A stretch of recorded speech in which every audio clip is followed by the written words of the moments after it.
La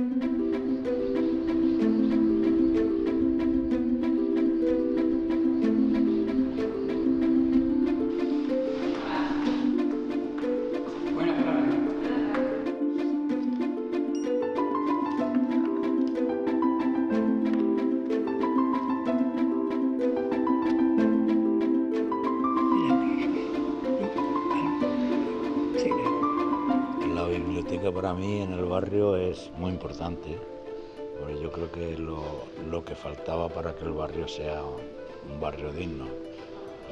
El barrio, cuando yo lo conocí, que lo he visto construir todo, carecía de toda clase de servicios, de transporte, de todo. En el año 2006 aproximadamente se realizó el plan de actuación integral del barrio de San Ildefonso, y una de las cosas que sí que detectamos es que se ilusionaba mucho la gente. La gente estaba muy ilusionada de tener una biblioteca, ¿no?, en su barrio. És un motor de creació contínua de sinergies i nosaltres formem part d'aquesta xarxa de creació contínua d'activitats i d'intercanvi d'informació. Aquest barri és molt extens, amb molta tipologia de persones vinguts de tot el món, i ens ha obert una porta a tenir paret per paret una escola, una biblioteca, és gaudir. El 90% de los niños que hemos tenido en el SPAI de Deura son hijos de familias que no hablan castellano y el catalán. La verdad es que si es que estos niños no tuviesen este tipo de espacio para compartir y ayudarlos en sus deberes, estarían camino al fracaso. De fet, la biblioteca ha fet canviar a molts nens el fet d'anar a la biblioteca, la biblioteca està lejos, està lluny, i ara no. Ara surts de l'escola, biblioteca. Equipamientos de proximidad y públicos, como puede ser la biblioteca o un centro cívico, yo creo que contribuyen a mejorar la cohesión social del barrio. Ens feia falta un centre com el que heu fet aquí, perquè hi ha molta gent interessada en fer activitats de tot tipus i sobretot culturals. En un altre barri, una biblioteca com aquesta, doncs és un regal. Aquí és una necessitat.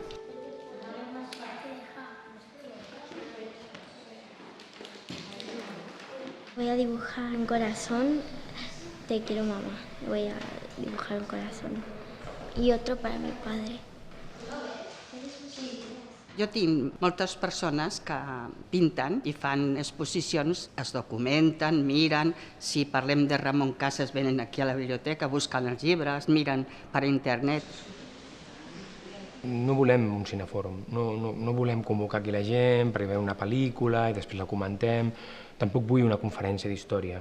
Què podríem fer? Busquem fragments de pel·lícula per il·lustrar la història. Tenim aquesta doble mirada, no? El cinema t'aproxima a la història i, per una altra banda, el cinema de ficció són fets històrics, són documents històrics de primera magnitud.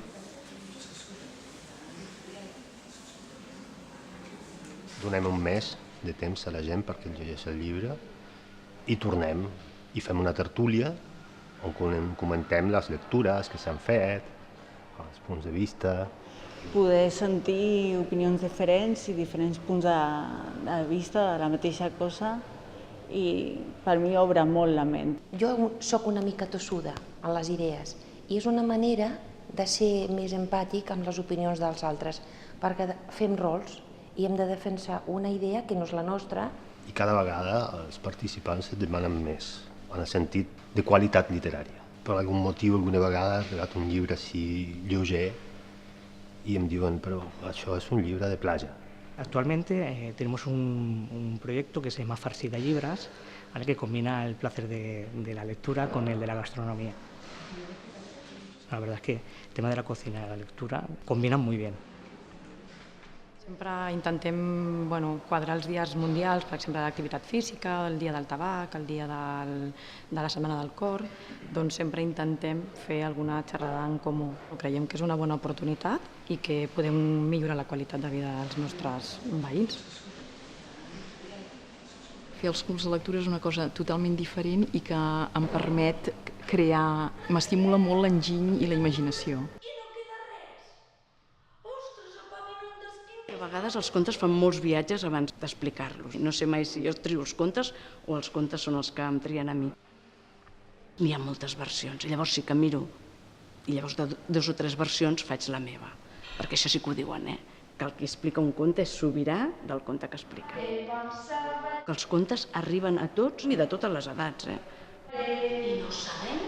Vam fer un sobre la caputxeta vermella i vaig comprar unes titelles, jo pensant, mira, ja faràs el ridícul, perquè la gent gran, titelles, és increïble la gent gran com a vegades els hi fa falta jugar una mica.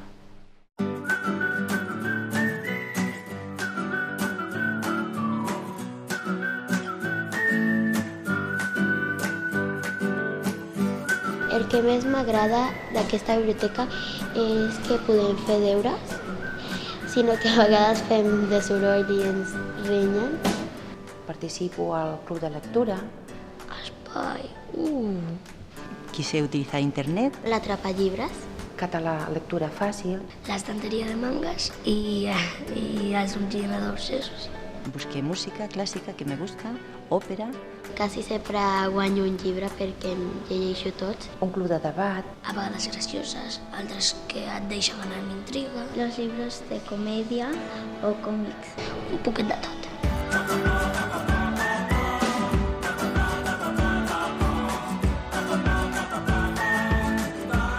La majoria d'alumnes, però no només d'aquest barri, jo crec que en general no tenen l'hàbit de llegir. Hem d'intentar fer tasques diferents per enganxar-los. L'enfocament de com es discuteix sobre un llibre. L'alumne llegeix el sol o se'l pot engrescar abans. Aquest ventall de possibilitats, activitats programades, sobretot adreçades a l'edat que tenen els nostres alumnes, com són, i que funcioni i que guardeixin. Però el perill està quan ja són més adolescents, aconseguir mantenir-los dins d'aquest món de la lectura, de la preocupació, de la inquietud, de les ganes. Això no és una feina fàcil. Quan la literatura o tot allò que et faci pensar i discrepar i veure que la vida està plena de grisos, que no tot és blanc o negre, i és el que t'ajuda a madurar i a fer-te i a formar-te com a persona.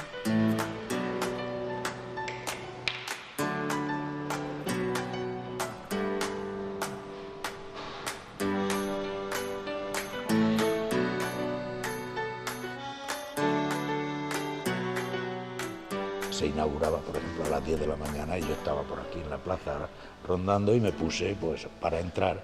Y en el momento que abrió la puerta hubo otro que se me puso delante y bueno, fui el segundo, pero no tiene importancia. También me hubiese gustado decir, es que fui el primero. Tú tranquilo, papá, que algún día pondrán una estatua tuya aquí en la biblioteca. No aspiro a tanto, no, hombre, no. Jo crec que la Biblioteca Sant Ildefons va molt més enllà que només la lectura. Però és que és un espai molt obert, mentalment i físicament molt obert. O sigui, no només ofereix la idea clàssica aquella que una biblioteca té llibres i vens i agafes el llibre. Això no és la Biblioteca Sant Ildefons. O sigui, s'ofereixen activitats que entra tot. La gente lo siente muy suyo y es un equipamiento más.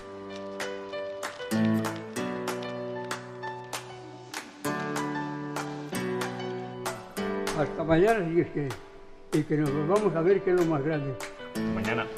Adiós.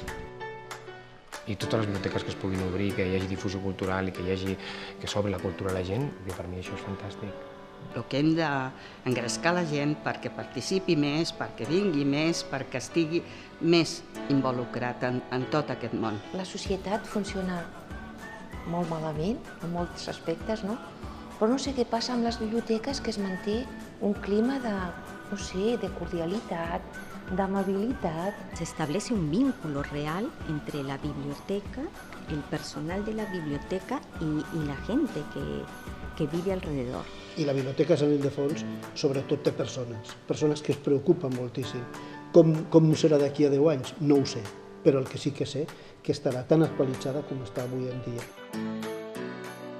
Molts alumnes, quan venen a fer el taller aquí a la Biblioteca Sant Ildefons, se senten lliures d'expressar el que pensen i a vegades de confessar coses i fets o experiències que mai les habrían expresado al aula. Es increíble eso, ¿no? Esa experiencia de verlos crecer a los niños y cómo van evolucionando, mejorando, cómo van encontrando ellos su propio camino. Nosaltres tenim un lema, el llegir et fa lliure. Si tu aprens a llegir, tens la llibertat d'escollir. i la biblioteca dona aquest plus. Una biblioteca com aquesta, que no existís, l'hauria d'inventar, perquè és que és més que un regal.